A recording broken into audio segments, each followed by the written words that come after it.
Hey everyone, apologies for the mess today, but back there, that's what my workspace slash depository, hence there's combinations of makeup and all kinds there. Now, I was thinking, when I was looking at my models the other day. Ooh, got detailing kit there. I've not actually had this out the box yet. That shows how much I do, but I was thinking the other day, as I was saying, about models. And we have some wonderfully detailed models nowadays from the various manufacturers, like this rather wonderful JPA tank, pressed flow tanker. Sorry about this, I'm just struggling hard today. There we go. So this JPA, right? Wonderfully detailed. You could probably count these rivets, compare them to the real thing that they're based off, and they'll be accurate, right? But I immediately lose so much of my immersion when I look at the ends of the train. I see these couple of hooks. That they are functional and they do a job, but I find them really intrusive. Also, with various models, some of them are non-standard. It's awkward to couple. Now, some of you will remember back to the video I did where I sort of call it the commissioning video, where we got the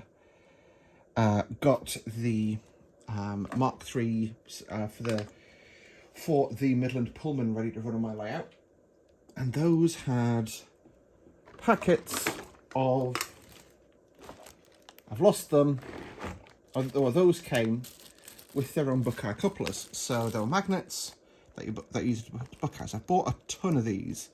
I paid $15.99 for 8, so £2 each, or about £1 for each of these, which is an outrageous sum if you think about it. I've got a Hornby R7399 magnetic vacuum pack couplings, 20mm, 8 pairs of. These are actually pretty ingenious. I've already fitted them to my loco back here. So to be honest,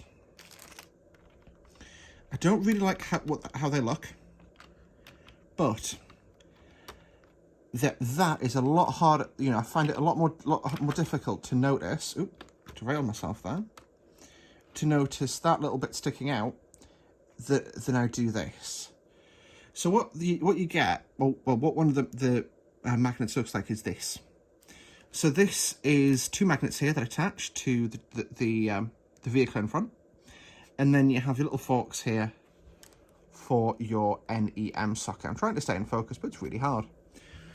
Now, what I'm going to do is I've bought enough to convert all of my JPA tankers and the little van I have as well. The van, so these are modelling the CM to Oxford Mains run that Colas had for a while. And this, I've never seen it actually run from CM. However, I have seen footage of that, footage of this running through Edinburgh Waverley. Basically, you'd have one of these on the front of a load of these, and it would be the Aberdeen Craig Inches, I think it's called. I struggle with my Scottish pronunciation, as you can tell, to Oxford Mains run. So you'd have one of those, and then a load of obviously tankers behind. I've got in total 12 tankers to do today, so I've got more than enough. I've made sure I've got more than enough of these little things to go in them, so that's good. And I've got obviously one of these vans. That's 13 vehicles in total because I've already converted my loco. You can see I've not got anything fitted to the front NEM pocket on this. This is one of the old tool Hornby 66s, well, Lima 66s, but it runs on DCC. I'm happy with it, and this train isn't really about the loco as much as it is about the train that it pulls. So, without further ado, let's stop my waffling and start doing some more working. All right, let's get on and see what we can do. Alrighty, so I'm going to have a go at this way. I've changed the angles up slightly just to make it a little bit easier on me. So I'm going to check, actually it's a cylinder so I can rotate it, can't I? You've got 2 ends here, 1 and 2. Now this is actually slightly different design to what I prefer working with. With the normal NEM pockets, I'll demonstrate it using my VGX. That should have the regular NEM standard, I think. Let's push it out there. So the normal standard here, wow, this is really long, is basically you've got your little like NEM pocket there. So just grab this. There we go. You grab this. You push it in. No, you don't.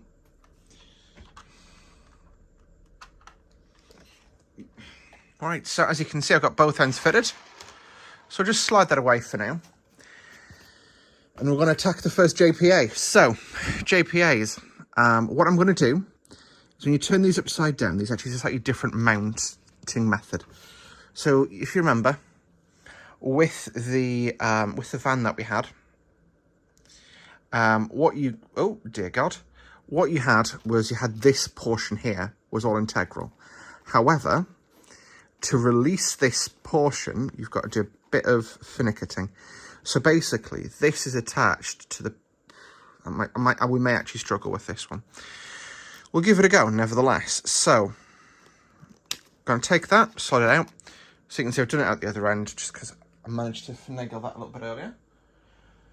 I am still, unfortunately, using some pliers, not some tweezers, as I should. I'm being very gentle, I promise, if you're watching, Mr. Backman.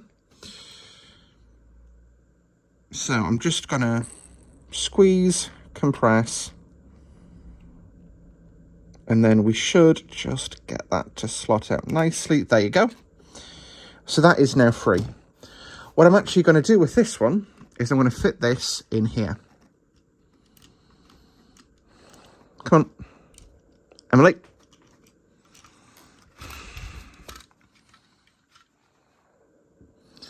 So, and what that's going to do is that's going to prevent me losing this part. So I'm going to put it in there, and my plan is to have this as the rear guard vehicle for the formation.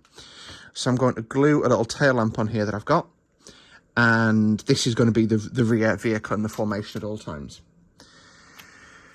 Let's attack the front and do the same manoeuvres. There we go. So I'm going to put I'm going to pre-tension that. Squeeze that.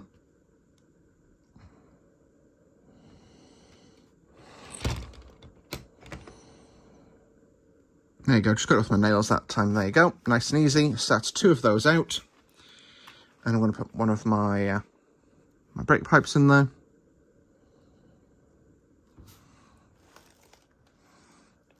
I'll just make sure you get to see the grime under my fingernails.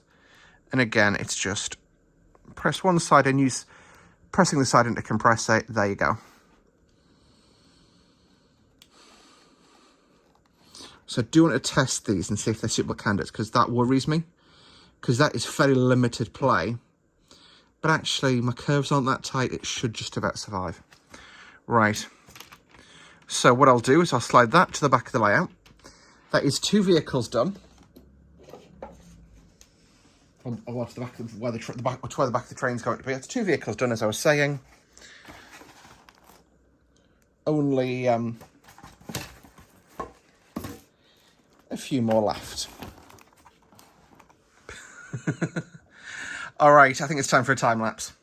Well, actually, I'm going to do a time lapse of one because I'm going to be here a while, and you guys, like, time lapses are fun, but they're not fun for like an hour. So, yeah, I'll see you guys back when I've got the full train done and we'll give it a test. Hey, so I've just done a really quick little thing of...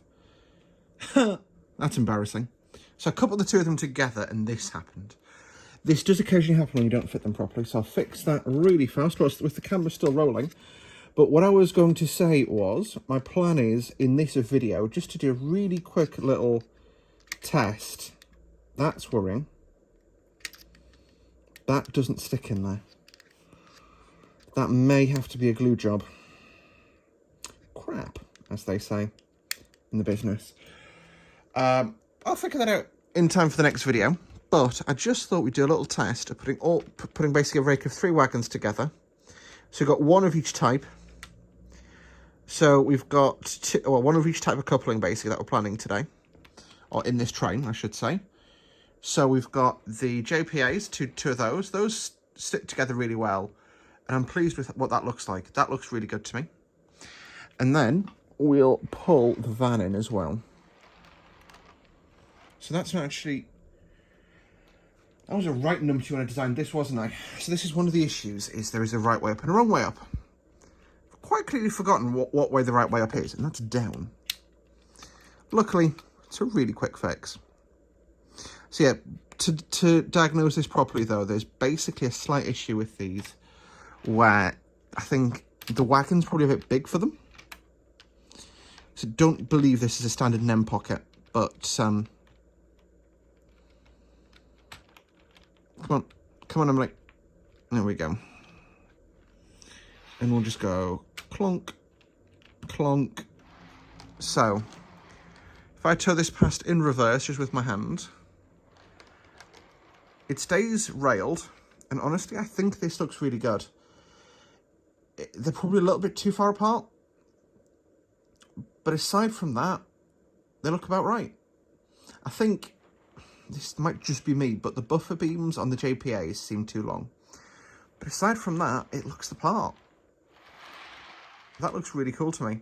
What we'll do, just as a comparison shot, I'll roll these down the hill. Actually, no, I'll roll those two down the hill. There's basically, my layout slopes in that direction. So when I'm refitting wagons, I can just roll them and they'll roll down at the corner. And then I can just tow them out as a rake, which works well. But what I'll do really fast, whilst I'm talking to you guys about videos and how freaking snazzy I am, I'm going to bust out two of the non-retrofitted ones, because I've only done those 3 vehicles so far. I just wanted to really show off what they look like running together beforehand, to give you guys a bit of a comparison. So, come on, Emily. Jesus. I do struggle with model train packaging, okay? I'm not that agile. So, we'll toss that there. Bosh, debosh, debosh. There's one.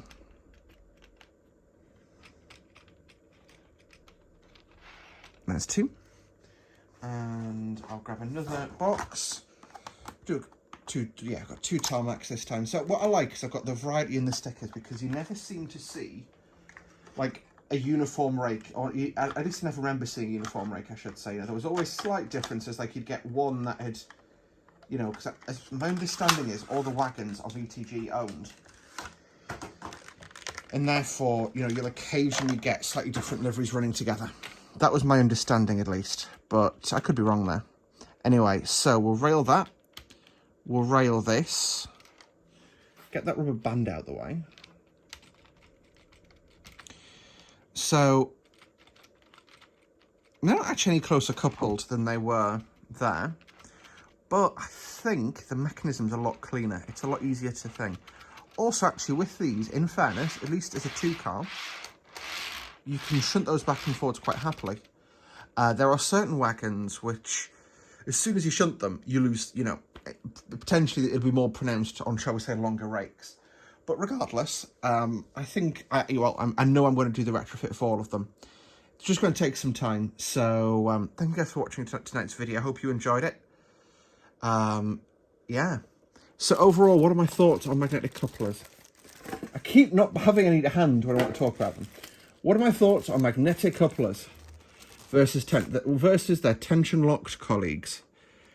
Honestly, I prefer magnets. Magnets, to me, I think are the better way to go. I've got my Rail Adventure HSTs. They've both got magnet buckeyes on them, and they look absolutely spot on for an HST. And okay, you know,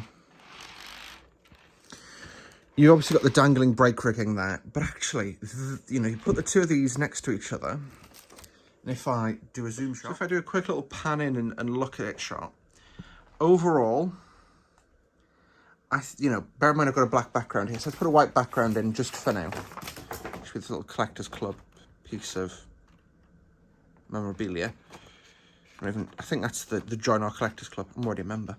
But overall, to me, the mechanism and like of the coupling and stuff, this side's still a lot more noticeable than this side. I might just be biased, I don't know, but I prefer magnets.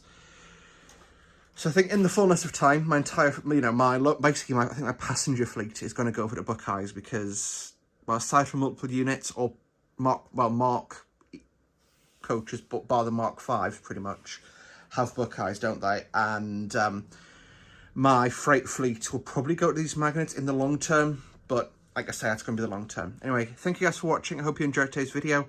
If you did, hit the like button, subscribe to see more from me on a regular basis. See you next time. Bye.